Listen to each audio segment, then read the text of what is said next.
Dicen que el cuerpo no miente, y los cuerpos de las Aquillas contaban una historia que ningún cronista español quiso escribir.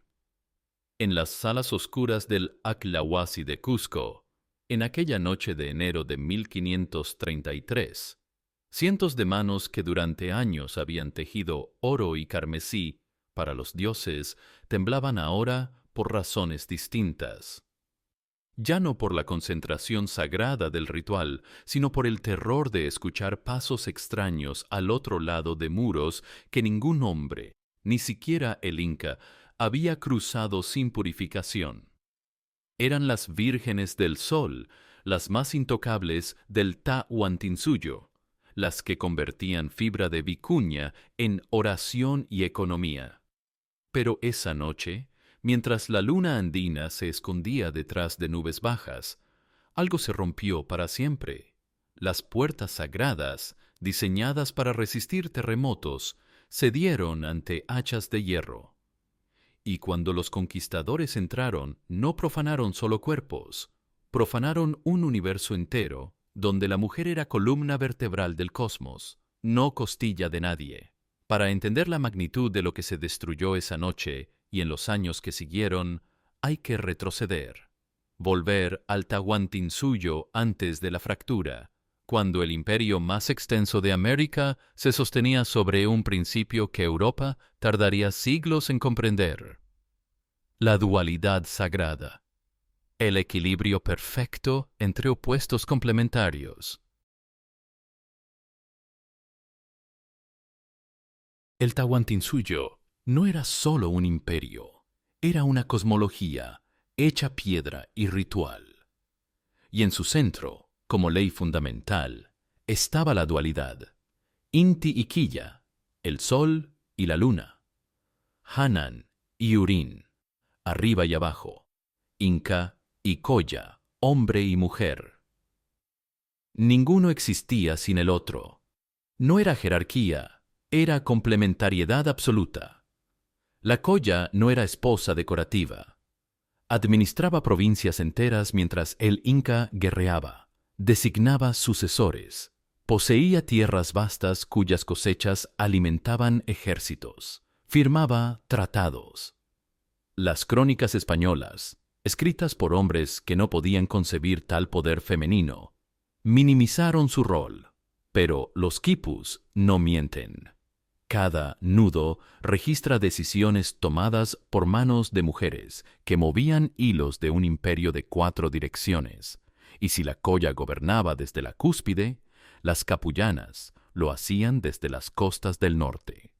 Gobernadoras hereditarias de señoríos completos, elegían sus propios esposos según criterios políticos y personales. Nadie las entregaba, ellas decidían. Sus territorios prosperaban bajo administración femenina que los conquistadores documentaron con asombro mezclado de incomodidad.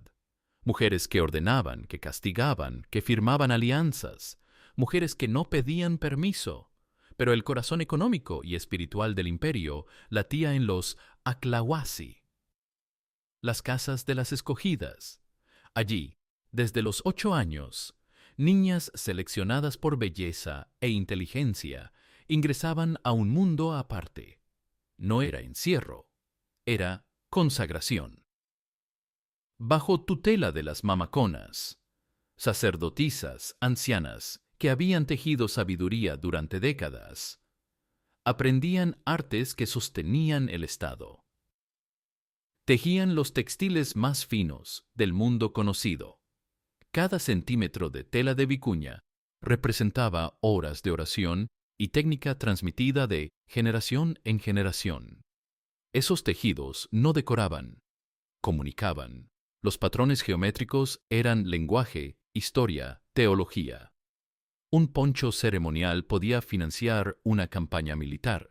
La economía inca no se basaba en oro, abundante y ornamental, sino en textiles. Y las Aquillas controlaban esa producción sagrada. Preparaban la chicha ceremonial con maíz masticado y fermentado según rituales precisos. Cada sorbo en festivales del Inti Raymi era producto de sus manos. Mantenían el fuego perpetuo del Coricancha. Curaban con plantas cuyo conocimiento farmacológico asombraría a botánicos modernos. Eran médicas, químicas, economistas, sacerdotisas y absolutamente intocables. La virginidad no era obsesión moral, sino requisito ritual. Su pureza mantenía el orden cósmico. Romperla equivalía a provocar terremotos, sequías, colapso del universo. Por eso, las puertas del Aklahuasi permanecían selladas. Por eso, ni siquiera el Inca entraba sin purificación extensa. Por eso la violación de una Akla se castigaba con muerte para ambos, ella y el transgresor, porque el crimen era cósmico, no personal. Allí, en enero de 1531, mientras Huayna Cápac agonizaba de viruela, enfermedad llegada antes que los españoles, mensajera invisible del colapso, las Aklas tejían, sin saber que su mundo tenía 12 lunas de vida, que el concepto mismo de mujer sagrada estaba a punto de ser reemplazado por otro. Mujer como botín. El 16 de noviembre de 1532, en la plaza de Cajamarca, el universo andino se fracturó. Atahualpa, Zapa Inca, recién victorioso de guerra civil contra su hermano Huáscar, llegó en andas doradas rodeado de miles. Confiaba en protocolos ancestrales de diplomacia. Los extraños barbados serían recibidos, evaluados, posiblemente incorporados al sistema de reciprocidad andina mediante alianzas matrimoniales. Pero Pizarro y sus 168 hombres operaban bajo lógica distinta. No buscaban alianza, buscaban conquista. Cuando Atahualpa rechazó el requerimiento, ese documento absurdo que exigía conversión inmediata y sumisión al rey de España, las armas de fuego rompieron el aire. En menos de una hora, miles de andinos yacían muertos o huyendo, Atahualpa capturado, y con él la cabeza del imperio. Lo que siguió fue malentendido cultural transformado en tragedia. Los curacas, líderes locales desesperados por detener el caos, recurrieron a estrategia milenaria: ofrecer hijas y hermanas en matrimonio.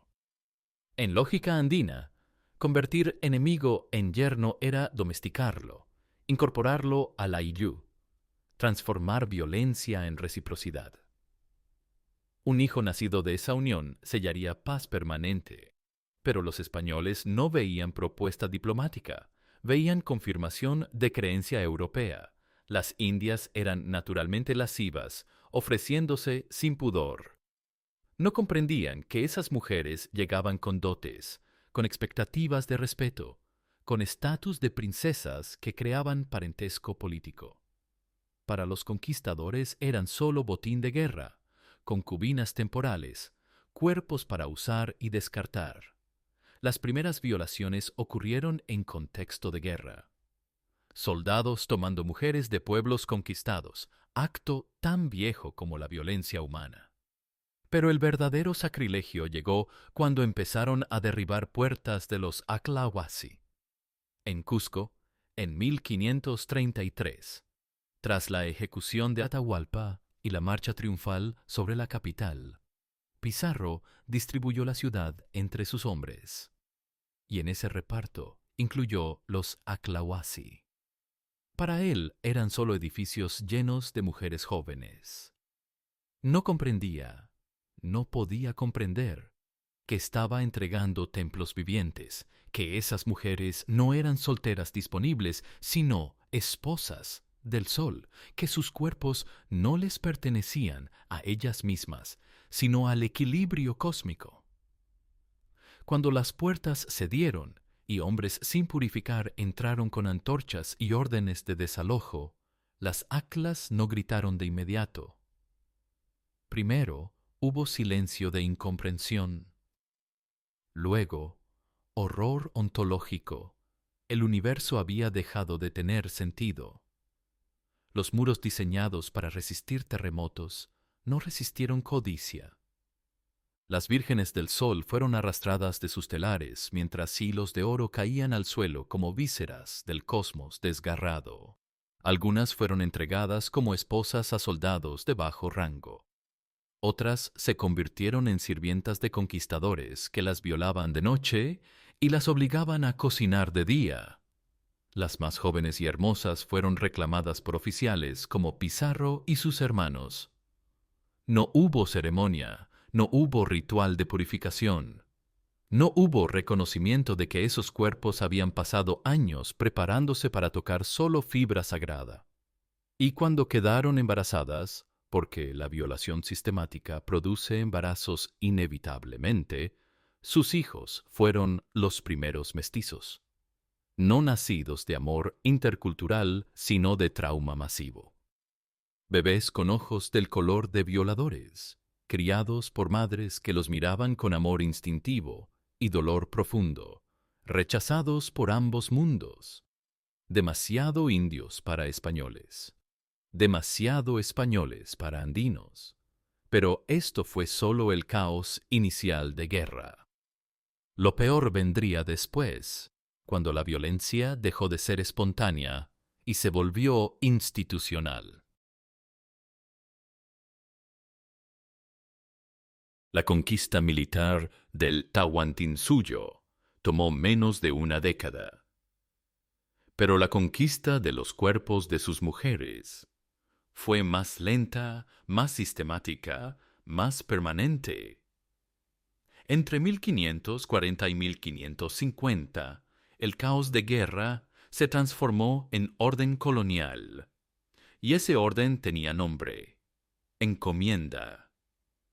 El sistema era simple en papel, monstruoso en práctica. La corona española dividió el territorio en encomiendas, extensiones de tierra con poblaciones indígenas asignadas a conquistadores como recompensa. Oficialmente, el encomendero debía proteger y cristianizar a los indios bajo su cargo. Extraoficialmente, los esclavizaba, y las mujeres indígenas fueron el tributo más explotado. Miles fueron clasificadas como yanaconas, sirvientas perpetuas sin derecho a salario, sin libertad de movimiento, sin protección legal. De día limpiaban casas coloniales, cocinaban, lavaban ropa de españoles que las trataban como mobiliario. De noche se convertían en objetos sexuales de encomenderos, mayordomos, hijos de familia, visitantes. No podían negarse. No existía concepto de violación cuando la víctima era legalmente propiedad. Las que habían sido aclas, sacerdotisas economistas que financiaban ejércitos, fueron encerradas en obrajes, talleres textiles coloniales, donde tejían de sol a sol bajo vigilancia armada. Ya no creaban arte sagrado. Producían telas para exportación europea. Las manos que habían tocado vicuña, con reverencia, ahora sangraban sobre lana burda. Muchas murieron de agotamiento. Otras perdieron la vista. Todas perdieron el alma. Y luego estaban los curas. La evangelización del Perú se llevó a cabo mediante red de doctrinas. Parroquias rurales donde frailes y sacerdotes enseñaban catecismo, administraban sacramentos, vigilaban conducta moral, en teoría. En práctica, muchos doctrineros mantenían harenes de amas de llaves. Mujeres indígenas obligadas a servirlos doméstica y sexualmente, justificadas en registros oficiales como personal de limpieza. Los sermones dominicales predicaban castidad mientras el predicador violaba a la cocinera cada noche. La hipocresía alcanzó niveles grotescos cuando la Iglesia empezó a castigar a las víctimas. Mujeres indígenas acusadas de amancebamiento eran azotadas públicamente en plazas de pueblos. Sus amantes, los españoles que las forzaban, rara vez enfrentaban consecuencias. La narrativa oficial las pintó como naturalmente promiscuas, tentadoras que corrompían moral cristiana de pobres colonizadores. Se invertía la realidad. Violadores como víctimas, víctimas como seductoras. Mientras tanto, las estructuras de poder femenino andino se desmantelaban sistemáticamente. La Colla perdió su título. Las capullanas fueron despojadas de territorios. El Código Legal Español, las leyes de Indias, declaró a todas las mujeres indígenas menores de edad perpetuas. No podían firmar contratos sin permiso masculino. No podían heredar propiedades. No podían testificar en cortes.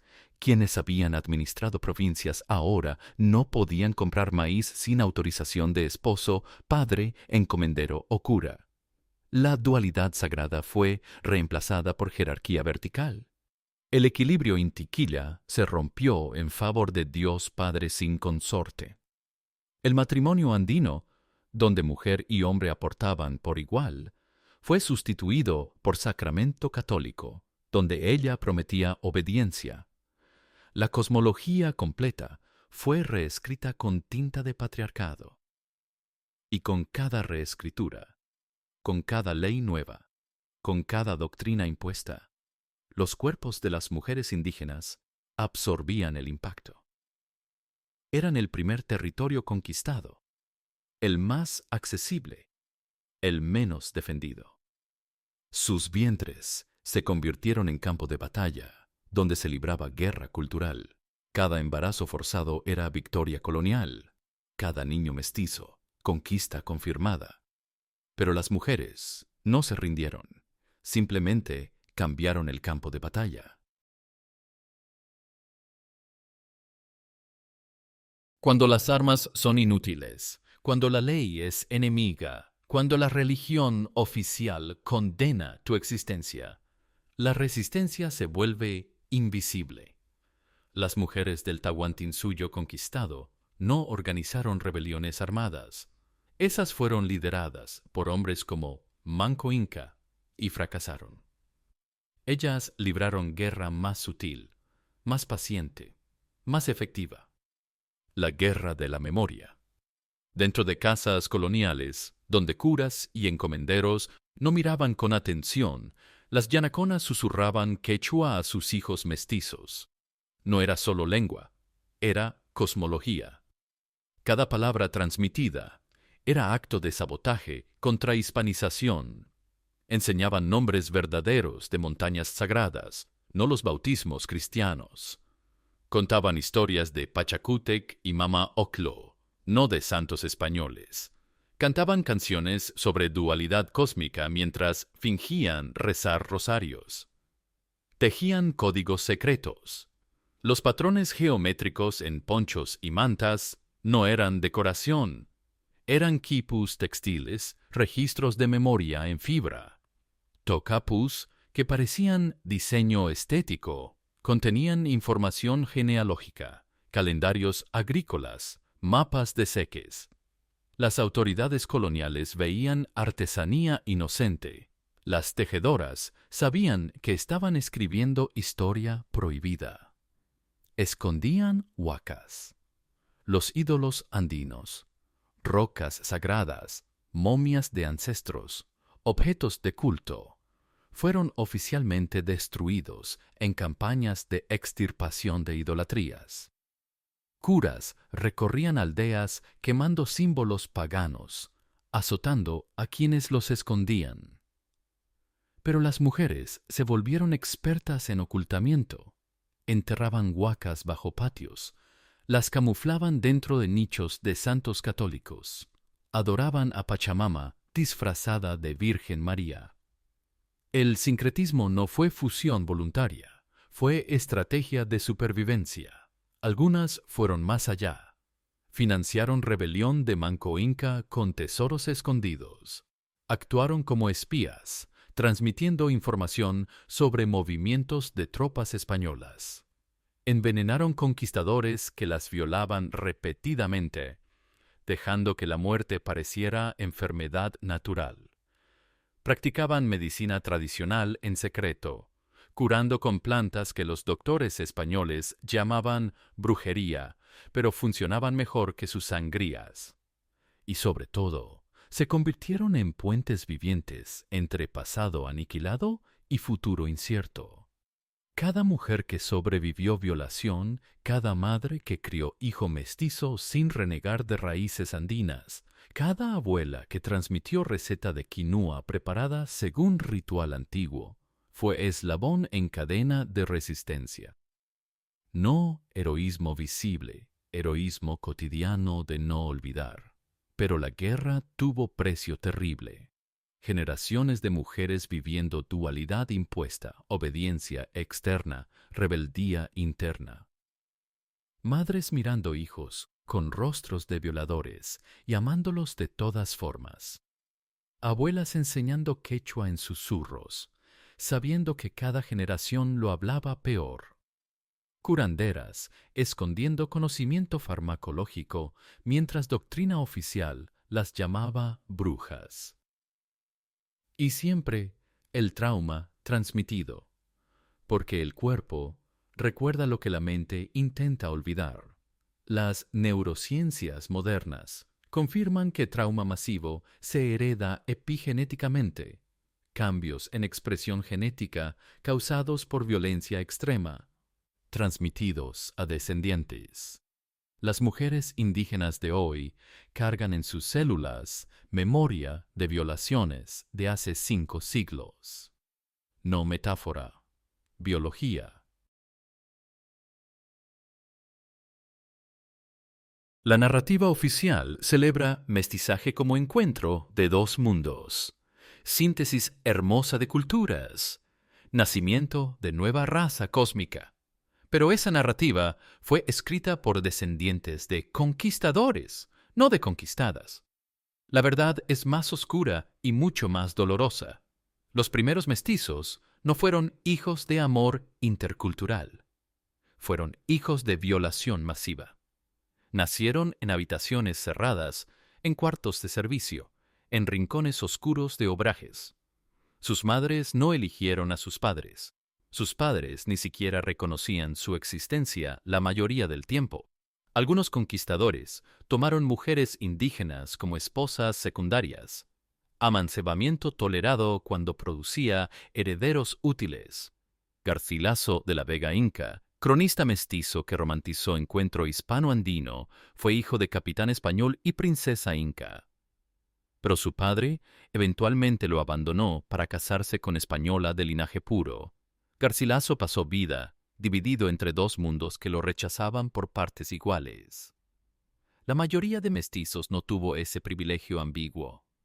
Fueron categorizados legalmente como hijos naturales, bastardos, sin derecho a apellido paterno, sin herencia, sin estatus. Demasiado españoles para comunidades indígenas, donde el linaje materno se manchaba con sangre de invasor. Demasiado indios para sociedad colonial, donde pureza de sangre determinaba posición social. Y las madres indígenas quedaron atrapadas en imposibilidad. Amaban instintivamente a hijos nacidos de trauma. Los amamantaban, los protegían, les enseñaban a sobrevivir. Pero cada vez que miraban esos ojos claros, veían al violador. Cada vez que escuchaban español en boca infantil, recordaban gritos propios que nadie escuchó. Maternidad se volvía campo de batalla interno, amor contra memoria, instinto contra dolor. La Iglesia complicó todo pintando maternidad indígena como redención. Mujeres violadas debían agradecer haber sido salvadas de paganismo mediante hijos cristianos. Embarazos forzados se reinterpretaban como bendiciones divinas. El trauma se envolvía en lenguaje de gracia, convirtiendo víctimas en beneficiarias de violencia que sufrieron. Mientras tanto, demografía contaba historia real. A finales del siglo XVI, población indígena del Perú había colapsado 90%, no solo por viruela y sarampión, aunque epidemias masacraron millones, sino por colapso social total. Mujeres dejaron de tener hijos voluntariamente usando plantas abortivas ancestrales. Otras se suicidaron antes que parir hijos de violadores. Las tasas de natalidad indígena cayeron brutalmente mientras mestizaje aumentaba, ecuación macabra de reemplazo poblacional mediante violencia sexual. Y cada niño mestizo era victoria del proyecto colonial. No porque mestizos fueran malos, muchos se convirtieron en defensores de derechos indígenas, sino porque su existencia confirmaba conquista completada. Ya no había pureza indígena que defender. Ya no había retorno posible a pasado precolombino. El mestizaje no era síntesis voluntaria. Era marca indeleble de conquista en carne y sangre. Hoy, 500 años después, el mestizaje es identidad celebrada, pero sigue sin confrontarse honestamente su origen. Seguimos llamando encuentro a invasión, mezcla a violación, herencia dual a trauma heredado. Y mientras no nombremos violencia que fundó Latinoamérica mestiza, seguiremos repitiendo patrones de esa violencia en estructuras actuales.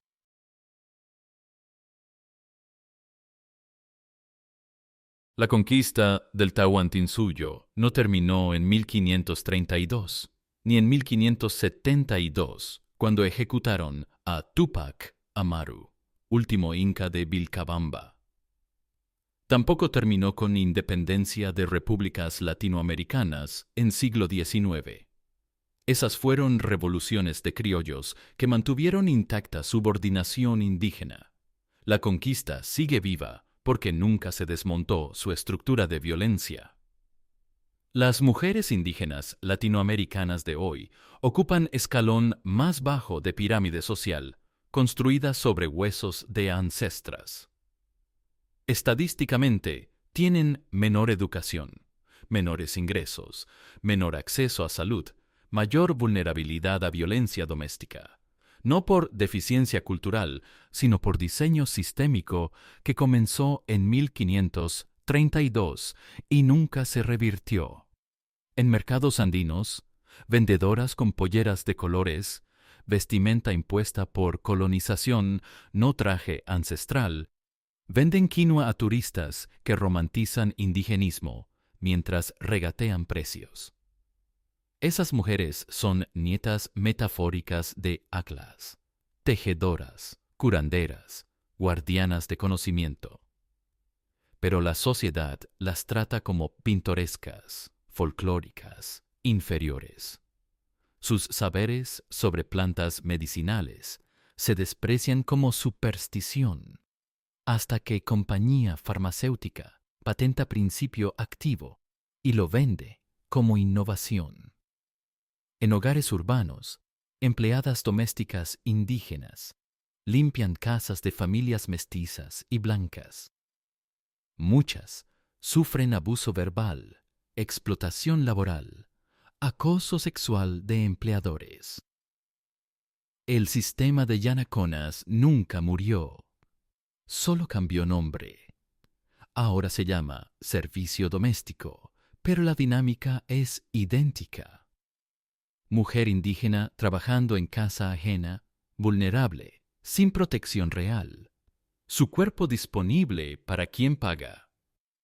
En zonas rurales, defensoras de tierra contra mineras y petroleras son asesinadas impunemente. Sus cuerpos aparecen en ríos, en bosques, con señales de violencia sexual antes de muerte. La violación sigue siendo arma de guerra contra resistencia indígena. 500 años después, el mensaje es el mismo. El cuerpo de mujer indígena no merece respeto. Es territorio a conquistar. Y el racismo estructural es cicatriz abierta. En Bolivia, Perú, Ecuador, Guatemala, países con mayorías indígenas, las élites son blancas o mestizas claras. Los medios muestran rostros europeos como ideal de belleza. Los apellidos indígenas se esconden o cambian. El quechua, aymara, náhuatl se hablan con vergüenza en espacios públicos. La colonización mental es tan efectiva que víctimas del sistema defienden valores de sus opresores. Pero las mujeres indígenas no son solo víctimas pasivas. Son también protagonistas de resistencia continua. Movimientos indígenas contemporáneos están liderados por mujeres. Rigoberta Menchú, Hilaria Supa, Lourdes Huanca recuperan lenguas ancestrales, revitalizan medicina tradicional, desafían narrativas oficiales. Cada mujer que enseña quechua a sus hijos continúa guerra silenciosa de ancestras. Cada abuela que cura con plantas mantiene vivo conocimiento que Inquisición intentó quemar. Y las alianzas se construyen. Feminismos indígenas emergentes no replican feminismo blanco occidental, ese que celebra liberación individual mientras ignora opresión colectiva, sino que crean marco propio, feminismo comunitario, feminismo decolonial, feminismo de tierra y territorio. Entienden que género no se puede separar de raza, clase, colonialismo, que sus cuerpos fueron primer campo de batalla y siguen siendo frente de lucha. 500 años después de aquella noche de enero de 1533, cuando puertas del Aclahuasi cedieron ante hachas de hierro, el trauma sigue sin cerrarse. Porque nunca se reconoció honestamente, porque la narrativa oficial sigue llamando conquista a genocidio, evangelización a imposición cultural, mestizaje a violación sistemática. Dicen que el cuerpo no miente, y los cuerpos de mujeres indígenas latinoamericanas aún cuentan la historia. En cada estadística de pobreza, en cada caso de feminicidio, en cada niña indígena sin acceso a educación, la historia habla. No son fallas individuales, son ecos de violencia estructural que comenzó hace 5 siglos y nunca se interrumpió. Esta no es historia terminada, no es pasado enterrado en polvo de archivos coloniales, es presente vivo, que respira en cada esquina de Latinoamérica.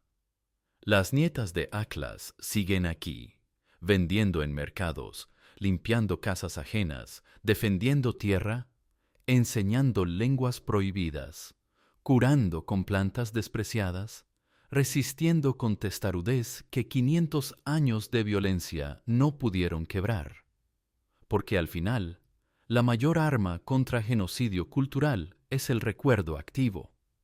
Mientras una mujer susurre quechua a su hijo en la oscuridad, mientras una abuela teja patrones geométricos que son quipus secretos, mientras una curandera prepare medicina según ritual ancestral, la conquista nunca será total, la victoria nunca fue completa. Esta es la historia que los libros no cuentan.